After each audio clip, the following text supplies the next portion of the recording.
నమస్కారం. ETV life ఆధ్యాత్మిక channel ప్రేక్షకులకు దేవి శరన్నవరాత్రి శుభాకాంక్షలు. శక్తి సందాత్రి అయిన జగన్మాత తన వైభవ ప్రాభవాన్ని దిగ్విజయంగా ప్రకటించిన భవ్య తరుణం దేవీ నవరాత్రుల సందర్భం. మన సనాతన ధర్మంలో ఏడాదికి 3 నవరాత్రులు ఆచరిస్తాం. వసంత నవరాత్రులు, గణపతి నవరాత్రులు, దేవీ నవరాత్రులుగా ఆచరిస్తాం. వసంత నవరాత్రులు, గణపతి నవరాత్రులు, దేవీ నవరాత్రులుగా ఈ నవరాత్రి సంబరం కొనసాగుతుంది. వీటిలో ఆశ్వీజమాస ప్రారంభం నుంచి దశమి వరకు కొనసాగే శరన్నవరాత్రులలో శక్తి ఆరాధన విశేషంగా వర్ధిల్లుతుంది. ఈ నవరాత్రుల సంవిధానంలో జగన్మాత సాత్విక రూపంలో, బాలా త్రిపుర సుందరిగా, నవదుర్గా రూపిణిగా, శైలపుత్రిగా ఈరోజు దర్శనమిస్తుంది. అమ్మవారి అలంకార విశేషాల్ని, ఆచరించాల్సిన విధి విధానాల్ని నవరాత్రి వైభవం అనే ప్రత్యేక కార్యక్రమంలో తెలుసుకుందాం.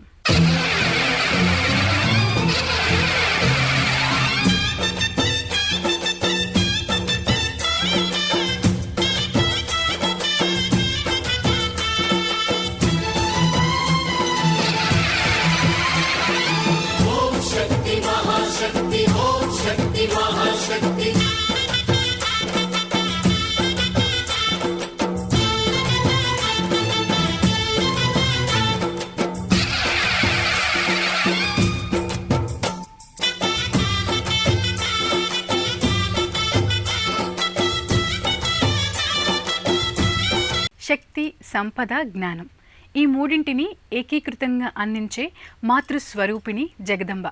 ఈ 3 అనుగ్రహ ఫలితాలకు ఇచ్ఛ, జ్ఞాన, క్రియ, శక్తి రూపాల సంకేతం. క్షేమకరమైన, శుభకరమైన, యోగ్యదాయకమైన జీవన సంవిధానానికి దేవి ఆరాధన ఉపకరిస్తుందని ఆగమ శాస్త్రం నిర్దేశించింది. ఆ సంవిధానంలో నేడు శుద్ధ సాత్విక రూపిణిగా శక్తిమాత బాలా త్రిపుర సుందరిగా గోచరమవుతుంది. గౌరీ త్రిపురాం పరాత్పర కళాం శ్రీచక్ర సంచారిణీం. త్రిపురాత్రయంలో బాలా త్రిపుర సుందరి రూపం ప్రథమ రూపం. మనస్సు, బుద్ధి, వాక్కు ఎవరి ఆధీనంలో వర్ధిల్లుతాయో ఆ రూపమే బాలా త్రిపుర సుందరి.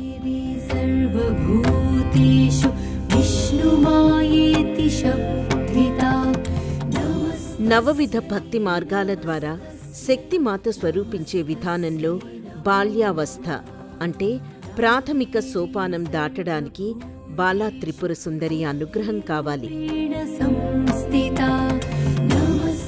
సమస్త లోకాలకు వందనీయమైన శక్తిగా బాలా త్రిపుర సుందరి ప్రకాశిస్తుంది. మధు, కైటభ, మహిషాసుర, ధూమ్రాక్ష, చండ, ముండ, రక్తబీజ, శుంభ, నిశుంభ వంటి ఎందరో రాక్షసుల్ని వధించి సకల లోకాలకు శాంతిని అనుగ్రహించిన శ్రీమాత బాలా త్రిపుర. మంత్రాలలో బాలా మంత్రానికి బాలా త్రిపుర సుందరి అధిష్టాన దైవం. శాంతి, క్రాంతి, క్షేమం, శుభం వంటి సానుకూల ఫలితాల్ని బాలాంబిక అనుగ్రహిస్తుంది.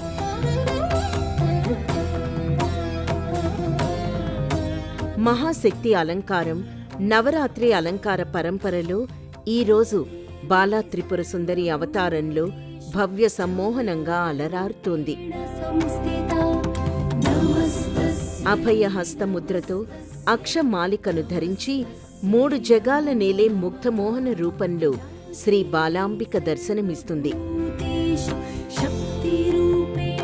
బాలాంబకు, జగన్మాతకు అభేదం ఈ 2 రూపాలు సర్వసమగ్రమైనవి. భండాసురుడి కుమారులు యుద్ధానికి వచ్చినప్పుడు వారు తనతో సమరానికి సమవుజ్జీలు కాదని జగన్మాత భావించింది. పిల్లలతో యుద్ధం చేయడం యుద్ధనీతి కాదని జగన్మాత తన కళలతో, అంశతో బాలికా రూపాన్ని సృజించింది. ఆ బాలికే శ్రీ బాలా త్రిపుర సుందరీదేవి. బాలగా అవతరించి రాక్షస సంహారాన్ని జయప్రదంగా నిర్వహించి సమస్త శుభాల్ని భక్తులకు అనుగ్రహించింది.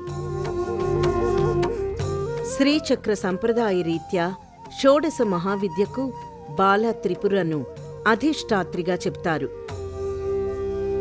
या देवी सर्वभूतेषु ज्योतिरूपेण संस्थिता नमस्तस्यै नमस्तस्यै नमस्तस्यै సమస్త దేవీ ఉపాసన మంత్రాలకు, తంత్రాలకు, యంత్రాలకు బాలా త్రిపుర సుందరీదేవి ఆద్య దైవశక్తి. ఉపాసకులు బాలా మంత్రం ద్వారా పరిపూర్ణ స్థాయిని అందుకుంటారు. శ్రీచక్ర మేరువులో మొదటి ఆమ్నాయంలో ప్రథమ శక్తి రూపం బాలాశక్తి. శ్రీ విద్యకు బాలాంబ ఆద్యురాలు. ఇంద్రకీలాద్రిపై దేవీ నవరాత్రులు 3వ తారీఖు నుంచి ఆశ్వేజ శుద్ధ పాడ్యం నుంచి శరన్నవరాత్రులు ప్రారంభమవుతున్నాయి. ఈ శరన్నవరాత్రులలో అమ్మవారికి ఎంతో విశేషమైనటువంటి అలంకారాలు, అలాగే విశేషమైనటువంటి పూజా కార్యక్రమాలు ఈ దేవాలయంలో జరుగుతాయి. అతి పురాతన కాలం నుంచి దుర్గా అమ్మవారి దేవాలయంలో ప్రత్యేకమైనటువంటి అలంకారాలతోటి అమ్మవారిని భక్తులు దర్శించుకుంటున్నారు. 1920 నుంచి కూడా ఈ కార్యక్రమం జరుగుతోంది ఈ దేవాలయంలో. అప్పటి నుంచి కూడా అమ్మవారికి ఈ అలంకారాలు వేస్తూ ఉన్నారు. దానిలో భాగంగా ఇప్పటి వరకు కూడా అమ్మవారిని ఆనాడు ఏదైతే ప్రారంభం చేశారో అది ఇప్పటిదాకా కూడా అలా కంటిన్యూ అవుతుంది. పోయిన సంవత్సరం అమ్మవారికి కొత్తగా మహాచండీదేవిగా అలంకరణ చేయాలని చెప్పి అనుకున్నాం. దానిలో భాగంగా ప్రతి సంవత్సరం కూడా జరిగే విధంగానే ఈ సంవత్సరం కూడా అమ్మవారికి మహాచండీదేవిగా ఈ సంవత్సరం కూడా ఉంటుంది. ఈ క్రోధీనామ సంవత్సరంలో అందరూ శుభంగా ఉండాలని, దేశం సుభిక్షంగా ఉండాలని చెప్పి ప్రత్యేకంగా 10 రోజుల పాటు ఈ సంవత్సరం శతచండీ యాగం కార్యక్రమాన్ని నిర్వహిస్తున్నాం. కాబట్టి భక్తులందరికీ కూడా అమ్మవారి యొక్క శుభ ఆశీస్సులు ఉండాలని, అలాగే దుర్గా అమ్మవారి యొక్క ఆశీస్సులతో అందరూ శుభంగా ఉండాలని, అష్టైశ్వర్యాలు పొందాలని చెప్పి ఈరోజు దేవీ నవరాత్రులు ప్రారంభం. శక్తి రూపంలో స్వర్ణ కవచాలంకృత కనకదుర్గాదేవి నిజరూపం. నవరాత్రులలో మాతృకగా దర్శనమిచ్చే మొదటి రూపం బాలా త్రిపుర సుందరీదేవి. దేవి ఆరాధనకు ఈ నవరాత్రులలో సాధకులు మొదట ప్రాథమిక స్థాయి అంటే బాల్యం నుంచి ప్రారంభించి క్రమేపీ పురోగతి సాధిస్తారు. అందుకు తొలి సోపానం బాలామంత్రం అనుష్ఠానం. ఇందుకు తగిన రీతిలో బాలాంబ ఎలాంటి ఆయుధాలు చేతిలో లేకుండా కేవలం అభయ వరద హస్త ముద్రికలతో బాలికగా మనకు ఈరోజు దర్శనమిస్తుంది. బాలాంబిక రూప, గుణ, మహిమా విశేషాలు ఎంతో ఘనమైనవి, ప్రశస్తమైనవి. దినకర కిరణైః జ్యోతిరూపే శివాఖ్యే హేమవర్ణే హిమకర కిరణ భాసమానేందు చూడి సకల జయకరి శక్తి బాలే నమస్తే నమః.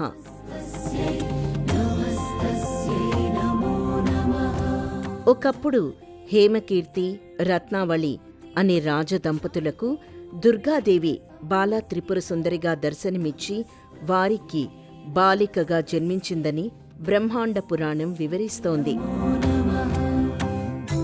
అందుకే బాలాంబికా రూపంలో ఉన్న దుర్గామాతను దర్శించి అమ్మ అనుగ్రహాన్ని భక్తులు అందుకుంటారు. ఓం త్రిపురేస్య చ విద్మహే కామేశ్వర్యై చ ధీమహి తన్నో బాలా ప్రచోదయాత్. ఇది బాలా త్రిపుర సుందరీదేవి మూలమంత్రం. శ్రీచక్ర రాజనిలయ శ్రీమత్ త్రిపుర సుందరి అంటూ లలితా సహస్రనామ స్తోత్రం బాలాంబ వైభవాన్ని ఆవిష్కరించింది. శ్రీచక్ర సంచారిణిగా బాలా త్రిపుర సుందరి తేజరిల్లుతుంది. భండపుత్ర వధోద్యుక్త బాలా విక్రమనందిత అంటూ లలితా సహస్రనామ స్తోత్రం బాలా త్రిపుర సుందరి వైభవాన్ని వర్ణించింది. లావణ్యభరితమైన సుకోమలమైన రూపంలో 9 సంవత్సరాల బాలగా అమ్మవారు గోచరమవుతుంది.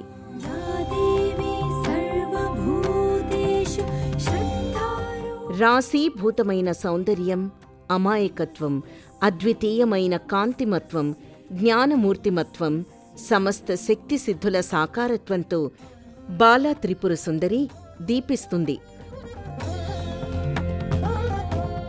బాలబాలికల మేధస్సులో విజ్ఞాన కుసుమాల్ని విరబూయిస్తుంది.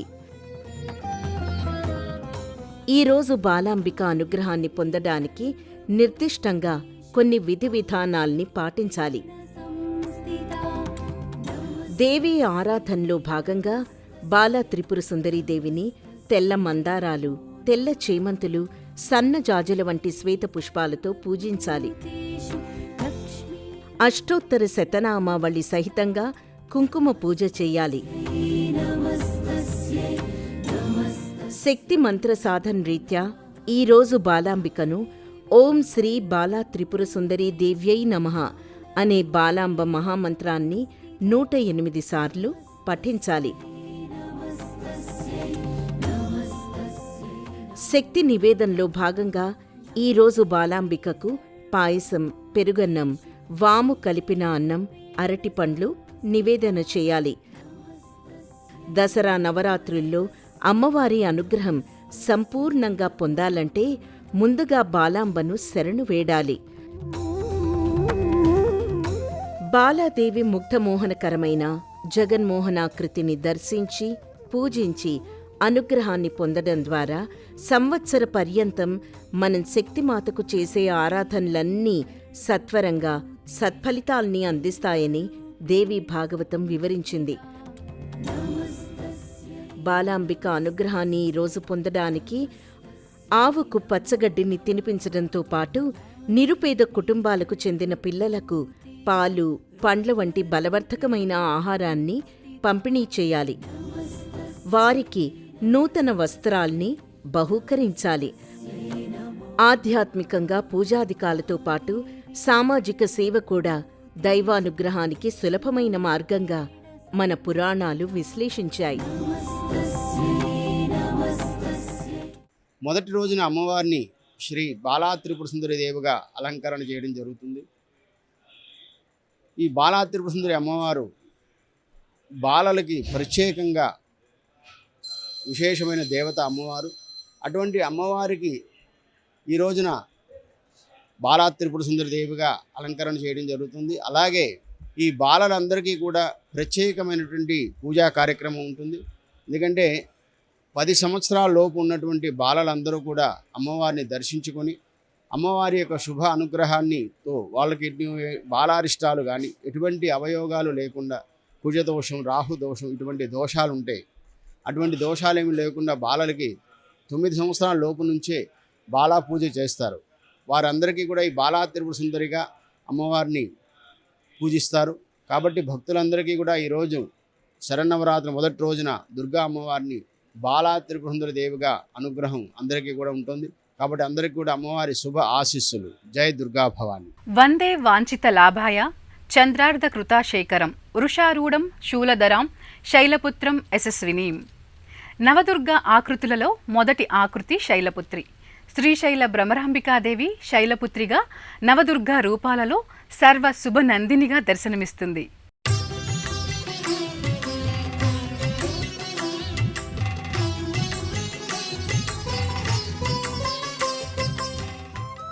పర్వతవర్ధినిగా, పర్వతరాజతనయగా అవతరించిన ఈమెకే హైమవతి, పార్వతి అనే పేర్లున్నాయి.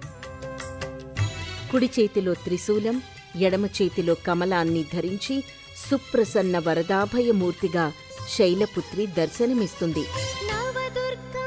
హిమజగా, హిమశైలపుత్రిగా తపస్సు ద్వారా శివుణ్ణి మెప్పించి ఆ శంకరుణ్ణి వివాహమాడాలని శైలపుత్రి సంకల్పం చేసుకుంది. తన సంకల్ప శక్తితో సాధన చేసి తపోగరిమతో శైలజ తన లక్ష్యాన్ని చేరుకుంది. శంకర ప్రియ వల్లభగా ఖ్యాతిగాంచింది.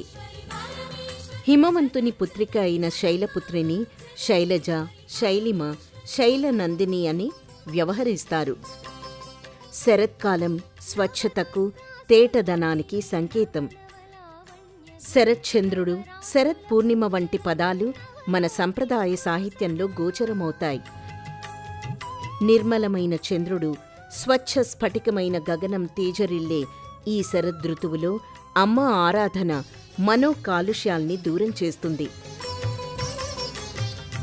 అందుకు సూచకంగా శైలపుత్రి ధవళ వస్త్రాల్ని ధరించి వర్ధిల్లుతుంది. స్వచ్ఛత నిండిన మనసే జగన్మాతకు ప్రియమైనదని తన రూప లావణ్య యశస్సు ద్వారా ప్రకటిస్తుంది. శైలపుత్రి గత జన్మలో దక్ష ప్రజాపతి కుమార్తె. సతీదేవి పేరిట మహాదేవుణ్ణి వివాహమాడింది. దక్ష యజ్ఞానికి పిలవకుండానే తరలి వెళ్ళింది. తనకు అక్కడ అవమానం జరగడం వల్ల యోగాగ్నిలో శరీరాన్ని త్యజించింది.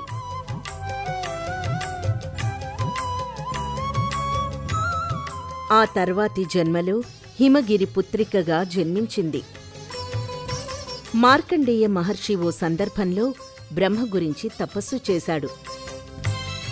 శక్తి రూపాలు అనంతంగా అనేక రకాలుగా ఉండడంతో ఏ తరహా రూపాల్ని ఆరాధించి అమ్మవారి అనుగ్రహం పొందాలో తెలియచేయమన్నాడు. అప్పుడు బ్రహ్మ నవదుర్గ రూపాల గురించి వివరించాడు. నవరాత్రుల్లో నవదుర్గా రూపాల ఆరాధన వల్ల సకల అభీష్టాలు భక్తులకు సాకారమవుతాయని బ్రహ్మ పేర్కొన్నాడని మార్కండేయ పురాణం వివరించింది. ఏకై వాదనం ఏకం అనేకమంటూ దేవీ భాగవతంలో అంబ ప్రకటించింది. నేనొక్కదాన్నే ఈ సృష్టికి మూల హేతువునని ఆ తల్లి స్పష్టం చేసింది. మూల ప్రకృతికి, మూల బ్రహ్మాత్మిక తత్వానికి సూచిక శైలపుత్రి. మన మనోపీఠమే శక్తి సన్నిధానం.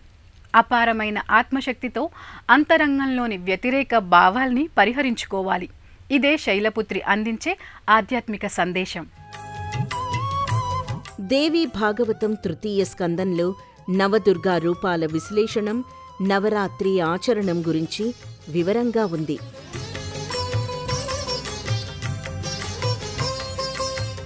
ప్రకృతిలో సుస్థిరత్వానికి గిరులు, కొండలు, శైలాలు ప్రతీక.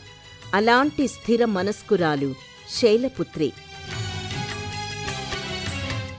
ప్రాకృతిక శక్తి తత్వానికి శైలపుత్రి సంకేతం. చెక్కు చెదరని ఆత్మవిశ్వాసం, దృఢచిత్తం, కార్యదీక్ష, పట్టుదల శైలపుత్రి మాత తన భక్తులకు వరాలుగా అందిస్తుంది. శైలపుత్రిని ఆరాధించే క్రమంలో శక్తి మంత్ర సాధన రీత్యా శ్రీశైలపుత్రి నమామ్యహం అనే మంత్రాన్ని వీలైనన్నిసార్లు ఈరోజు స్మరించుకోవాలి. మహాదేవి ఆరాధనలో భాగంగా అమ్మవారిని మందారాలు, పారిజాతాలు, నందివర్ధనాలతో పూజించాలి. మహాశక్తి నివేదనలో భాగంగా శైలపుత్రికి నువ్వుల అన్నం, బియ్యం పిండి వంటకాలు, అటుకులు, నేతి అన్నం నివేదన చేయాలి. మట్టి ప్రమిదల్లో 2 దీపాల్ని వెలిగించి అమ్మవారిని సంధ్యా సమయంలో ఈరోజు పూజిస్తే కుటుంబ సౌఖ్యం, ఆర్థిక వృద్ధి, మానసిక ప్రశాంతత చేకూరుతాయి. శ్రీశైలంలో భ్రమరాంబికాదేవి శరన్నవరాత్రుల్లో భాగంగా ఈరోజు భృంగి వాహనంపై భక్తులకు దర్శనమిస్తుంది.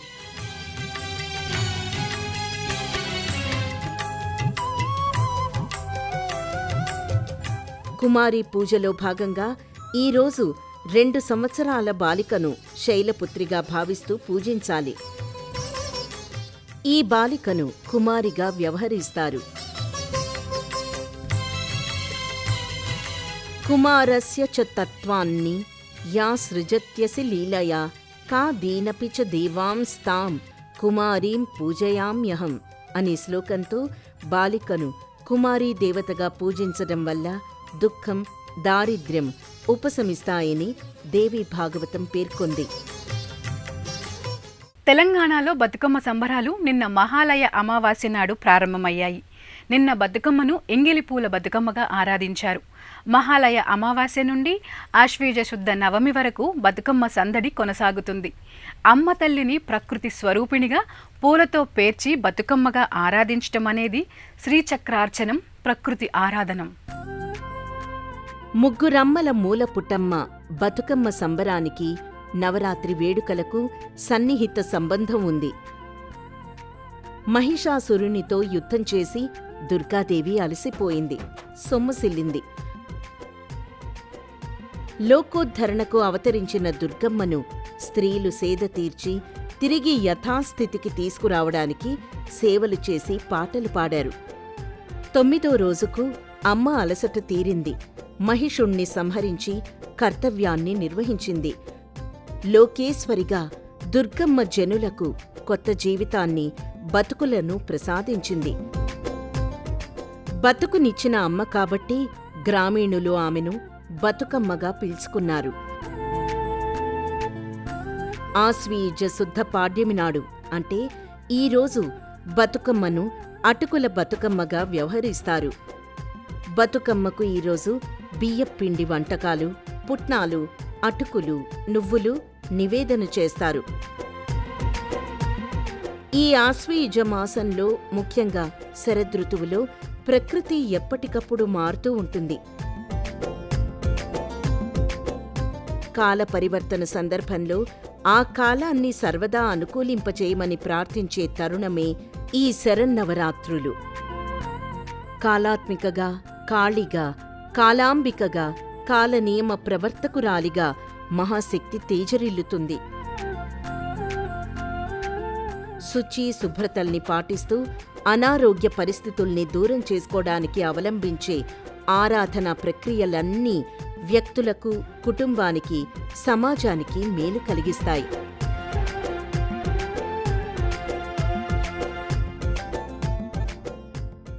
సకల కామ్యాల్ని, మనోభిష్టాల్ని నెరవేర్చే ఆశ్రిత కల్పవల్లి, కరుణాలవల్లి జగన్మాత.